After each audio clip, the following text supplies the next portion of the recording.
hello, good morning. Time check. It's 1:33, January 3. Pangatlong araw na po ng kasalukuyang taon. Ang bilis ng panahon. So, hindi pa po ako, bawal pa po ako matulog kasi I'm very, very full katatapos ko lang nag-midnight snack. But anyway, gusto ko mapag-usapan natin ngayon yung nagdaan na signature campaign nga ng mga didilis. Masyado yung ginalingan, be. Kasi 'di ba kung maalala natin na yung interim release application nga ng tatay nilang karton ay na-deny. Oo, dahil sa kagagawan ng mga Duterte supporter, lalong-lalo na itong mga anak ng tatay niyong karton. Ayun, na-deny. So, para lang maibsan yung kanilang sama ng loob, mga hinanakit, ang sabi daw ay madidissolve na ang ICC. 125 members ang ICC na kanang mga nasyon. Madadagdagan pa ngayong taon. Paano madidissolve?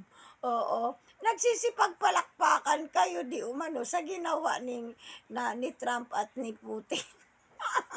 Anong connect? Independent. Independent ang ICC. Binuo ng mga nasyon na nagkakaisa na isulong ang napapaloob sa Rome Statute. Walang anong meron sa US? Meron sa Russia. But anyway, balik tayo sa signature campaign.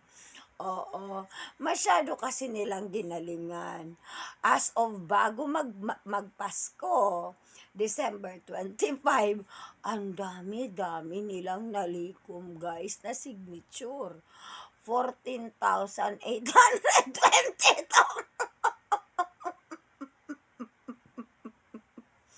Madami pa yung listahan nung ayuda.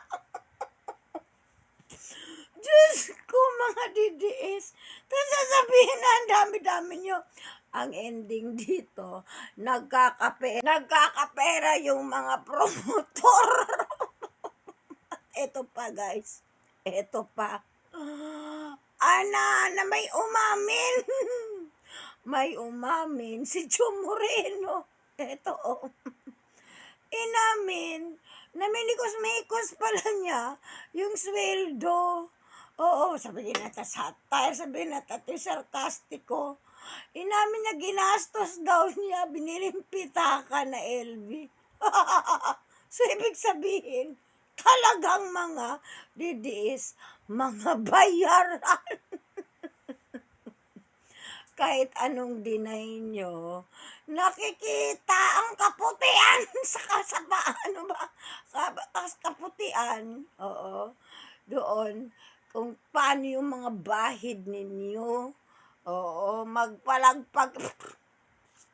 Di ba nga, kagaya nito ni Mandalulo. Deny ng deny. Na ay di umano, hindi daw niya tinanggap yung 300K na offer sa kanyang bayad. Pweh! Tinanggap mo nga yung 980 sa Kasji Mandalulo. Di-deny mo ang 300K. Ayan, umamin na si Chu Moreno. Oh. Ang laki na pag-amin niya. So talagang mga bayaran ang DDS.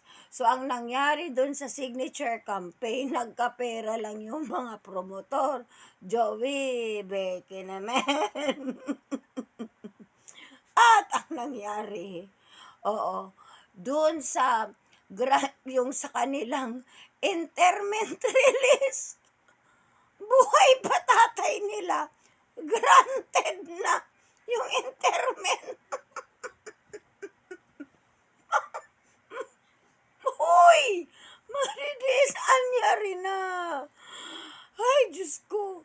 Kagaya na rin yung tuwang-tuwa kayo. Nagpasko na, naghuray-huray na kayo nung rigor mortis.